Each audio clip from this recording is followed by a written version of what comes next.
യുദ്ധഭൂമിയിൽ ചിലപ്പോൾ ഒരു മിസൈൽ പൊട്ടിത്തെറിക്കുന്നതിലും വലിയ ആഘാതം സൃഷ്ടിക്കുന്നത് ഒരു ചിത്രമായിരിക്കും. ഇപ്പോൾ ലോകമെമ്പാടുമുള്ള പ്രതിരോധ വിദഗ്ധരുടെ ശ്രദ്ധ പിടിച്ചുപറ്റിയിരിക്കുന്നത് അത്തരത്തിലുള്ള ചില ചിത്രങ്ങളാണ്. ആദ്യ നോട്ടത്തിൽ ഇവ സാധാരണ ബാലിസ്റ്റിക് മിസൈലുകൾ പോലെ തോന്നാം. എന്നാൽ സൂക്ഷ്മമായി പരിശോധിച്ച ചില പ്രതിരോധ വിദഗ്ധർ പറയുന്നത് ഈ ചിത്രങ്ങളിൽ കാണുന്ന ചില മിസൈലുകൾ ഇതുവരെ പരസ്യമായി കണ്ടിട്ടില്ലാത്ത ഒരു പുതിയ കോൺഫിഗറേഷനെയാണ് സൂചിപ്പിക്കുന്നത് എന്നതാണ്. ഈ ചിത്രങ്ങൾ യഥാർത്ഥത്തിൽ എന്താണ് കാണിക്കുന്നത്? എന്തുകൊണ്ടാണ് ലോകമെമ്പാടുമുള്ള പ്രതിരോധ വിശകലനക്കാർ ഇതിനെ അതീവ ഗൗരവത്തോടെ പരിശോധിക്കുന്നത്? ഇത് യഥാർത്ഥ സാങ്കേതിക മുന്നേറ്റത്തിന്റെ സൂചനയാണോ, അതോ തന്ത്രപരമായ സന്ദേശം അയക്കലിന്റെ ഭാഗമോ? ഇതുമായി ബന്ധപ്പെട്ട വിവിധ വിശകലനങ്ങളും ലഭ്യമായ വിവരങ്ങളും വിശദമായി തന്നെ പരിശോധിക്കാം. പ്രസ് ടിവി റിപ്പോർട്ട് ചെയ്തതനുസരിച്ച് ഈ ചർച്ചയുടെ കേന്ദ്രത്തിൽ രണ്ട് സുപരിചിത മിസൈൽ കുടുംബങ്ങളാണ് ഉള്ളത്: ഹജ്ജ് ഖാസിമും ഖൈബർ ഷഗാനും. ഇവ രണ്ടും ഖര ഇന്ധനത്തിൽ പ്രവർത്തിക്കുന്ന റോഡ് മൊബൈൽ ബാലിസ്റ്റിക് മിസൈലുകളാണ്. എന്നിരുന്നാലും ഇവയുടെ വികസന ചരിത്രവും സ്ഥാപനപരമായ പശ്ചാത്തലവും വ്യത്യസ്തമാണ്.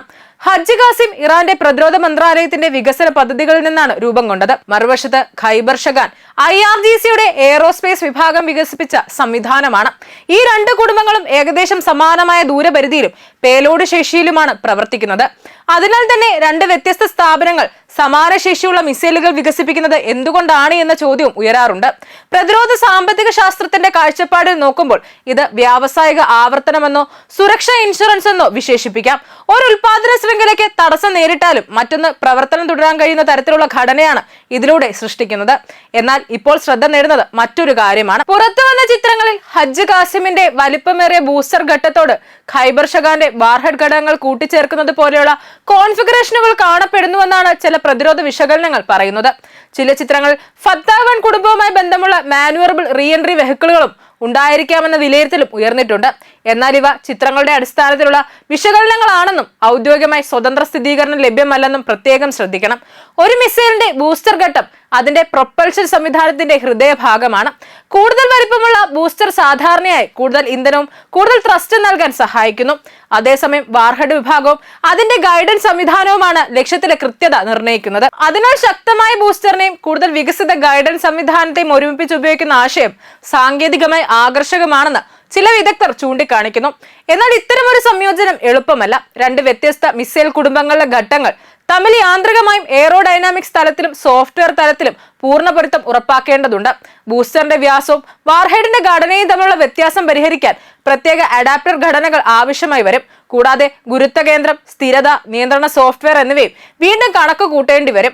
ഇത്തരമൊരു സംവിധാനം വികസിപ്പിക്കണമെങ്കിൽ സിമുലേഷൻ സൗകര്യവും ഗ്രൗണ്ട് ടെസ്റ്റുകളും പരീക്ഷണ വിക്ഷേപങ്ങളും ഉൾപ്പെടുന്ന വലിയ എഞ്ചിനീയറിംഗ് പ്രക്രിയ ആവശ്യമാണ്. അതുകൊണ്ട് തന്നെ ഈ ചിത്രങ്ങൾ യഥാർത്ഥത്തിൽ പുതിയ കോൺഫിഗറേഷനുകളെ പ്രതിനിധീകരിക്കുന്നതാണെങ്കിൽ അത് പ്രവർത്തനക്ഷമമായ ഗവേഷണ വികസന അടിസ്ഥാന സൗകര്യത്തിന്റെ സൂചന ആയിരിക്കാമെന്നാണ് ചില പ്രതിരോധ നിരീക്ഷകരുടെ അഭിപ്രായം. ഈ ചർച്ചയിൽ മറ്റൊരു പ്രധാന ഘടകം മിസൈൽ പ്രതിരോധ സംവിധാനങ്ങളാണ്. ആധുനിക ബാലിസ്റ്റിക് മിസൈൽ പ്രതിരോധ സംവിധാനങ്ങൾ സാധാരണയായി ഒരു മിസൈലിന്റെ പ്രവചിക്കാവുന്ന പാതയെ അടിസ്ഥാനമാക്കിയാണ് പ്രവർത്തിക്കുന്നത്. എന്നാൽ അന്തിമഘട്ടത്തിൽ പാത മാറ്റാൻ കഴിയുന്ന മാനുവറബിൾ റീ എൻട്രി വെഹിക്കിളുകൾ ഉപയോഗിക്കുമ്പോൾ പ്രതിരോധ സംവിധാനങ്ങളുടെ കണക്കുകൂട്ടലുകൾ കൂടുതൽ സങ്കീർണമാകാൻ സാധ്യതയുണ്ട് എന്നാണ് സൈനിക പഠനങ്ങൾ സൂചിപ്പിക്കുന്നത്. അതേസമയം ഇതിന്റെ യഥാർത്ഥ ഫലപ്രാപ്തി യുദ്ധ സാഹചര്യങ്ങളിൽ പല ഘട്ടങ്ങളെ ആശ്രയിച്ചിരിക്കുമെന്നതും വിദഗ്ധർ ഓർമ്മിപ്പിക്കുന്നുണ്ട്. പുറത്തു വന്ന ചിത്രങ്ങളെ അടിസ്ഥാനമാക്കി ചില നിരീക്ഷകർ മറ്റൊരു നിഗമനവും മുന്നോട്ട് വയ്ക്കുന്നു. ഇറാന്റെ ഏറ്റവും നൂതനമായ വാർഹെഡ് സാങ്കേതിക വിദ്യകൾ ഇപ്പോഴും ഉൽപാദനത്തിലാണെങ്കിൽ രാജ്യത്തിന്റെ മിസൈൽ വ്യവസായം ഗുരുതരമായി തകരാറിലായെന്ന മുൻകാല വിലയിരുത്തലുകൾ പുനഃപരിശോധിക്കേണ്ടി വരാമെന്നാണ് അവരുടെ അഭിപ്രായം. എന്നാൽ ഇത് ചിത്രങ്ങളുടെ അടിസ്ഥാനത്തിലുള്ള വിശകലനമാണെന്നും ഉൽപാദന കണക്ക് സംബന്ധിച്ച സ്വതന്ത്ര തെളിവുകൾ പൊതുജനങ്ങൾക്ക് ലഭ്യമല്ലെന്നതും പ്രത്യേകം പറയേണ്ടതാണ്. ഇറാന്റെ പ്രതിരോധ വ്യവസായം വർഷങ്ങളായി ഉപരോധങ്ങളും സാങ്കേതിക നിയന്ത്രണങ്ങളും നേരിട്ടാണ് വികസിച്ചത്.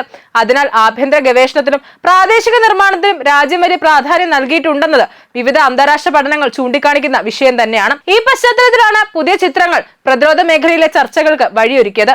അതേസമയം സൈനിക രംഗത്ത് പുറത്തുവിട്ട ചിത്രങ്ങളും വീഡിയോകളും പലപ്പോഴും വിവരയുദ്ധത്തിന്റെ ഭാഗമാകാറുണ്ട്. അതിനാൽ അവയെ മാത്രം ആശ്രയിച്ച് അന്തിമ നിഗമനങ്ങളിൽ എത്തുന്നത് അപകടകരമാണെന്ന് നിരവധി സ്വതന്ത്ര പ്രതിരോധ ഗവേഷകർ മുന്നറിയിപ്പ് നൽകുന്നു.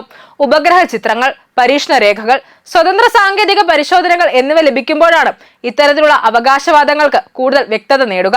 ഹജ്ജ് ഖാസിം, ഖൈബർ ഷഗാൻ, ഫത്താഹ് എന്നീ അത്യാധുനിക മിസൈൽ കുടുംബങ്ങളെ കേന്ദ്രീകരിച്ച് നിലവിലുള്ള ചർച്ചകളും പുതിയ ചിത്രങ്ങളും പശ്ചിമേഷ്യയിലെ സൈനിക സാങ്കേതിക മത്സരത്തിന്റെ തികച്ചും നിർണായകമായ മറ്റൊരു അധ്യായമാണ് ലോകത്തിനു മുന്നിൽ തുറന്നിടുന്നത്. പരമ്പരാഗത ആയുധ നിർമ്മാണ രീതികളിൽ നിന്ന് തികച്ചും വ്യത്യസ്തമായി വിവിധ മിസൈൽ ഘടകങ്ങളെ പരസ്പരം സംയോജിപ്പിച്ചുകൊണ്ടുള്ള ഈ ഹൈബ്രിഡ് കോൺഫിഗറേഷനുകൾ ആധുനിക പ്രതിരോധ രംഗത്ത് വലിയ ചർച്ചാ വിഷയമായി മാറിയിരിക്കുന്നു. ചിത്രങ്ങളിൽ കാണുന്ന ഈ സംവിധാനങ്ങൾ പൂർണ്ണമായും പ്രവർത്തനക്ഷമമായ യഥാർത്ഥ ആയുധങ്ങളാണോ, കേവലം പരീക്ഷണ മാതൃകകളാണോ, അതോ അന്താരാഷ്ട്ര തലത്തിൽ തന്ത്രപരമായ സന്ദേശമയക്കലിന്റെ ഭാഗമായി മാത്രം പുറത്തുവിട്ടവയാണോ എന്ന കാര്യം ഭാവിയിൽ കൂടുതൽ തെളിവുകൾ പുറത്തു വരുമ്പോൾ മാത്രമേ പൂർണ്ണമായും വ്യക്തമാകൂ. എന്നിരുന്നാലും ഈ സംഭവ വികാസങ്ങൾ നമുക്ക് നൽകുന്ന ആഗോള സന്ദേശം വളരെ വ്യക്തമാണ്. ഇന്നത്തെ ആധുനിക യുദ്ധങ്ങളിൽ കേവലം ആയുധങ്ങളുടെ പ്രഹരശേഷി മാത്രമല്ല നിർണായകമാകുന്നത്, മറിച്ച് ഉയർന്ന സാങ്കേതിക വിദ്യ, ശക്തമായ വ്യാവസായിക അടിത്തറ, വിവരയുദ്ധം, മനഃശാസ്ത്രപരമായ പ്രതിരോധം എന്നിവയെല്ലാം ഒരേപോലെ പ്രാധാന്യമുള്ളവയാണ്. പുറത്തുവന്ന ഇത്തരം ദൃശ്യങ്ങളും ചിത്രങ്ങളും വെറും ആയുധങ്ങളുടെ പ്രദർശനം മാത്രമല്ല, മറിച്ച് പ്രതിസന്ധി ഘട്ടങ്ങളിലും തങ്ങളുടെ പ്രതിരോധ ശേഷി ചോർന്നു പോയിട്ടില്ലെന്ന് ലോകത്തിന് ബോധ്യപ്പെടുത്താൻ രാജ്യങ്ങൾ ഉപയോഗിക്കുന്ന തന്ത്രപരമായ ആയുധങ്ങൾ കൂടിയാണത്.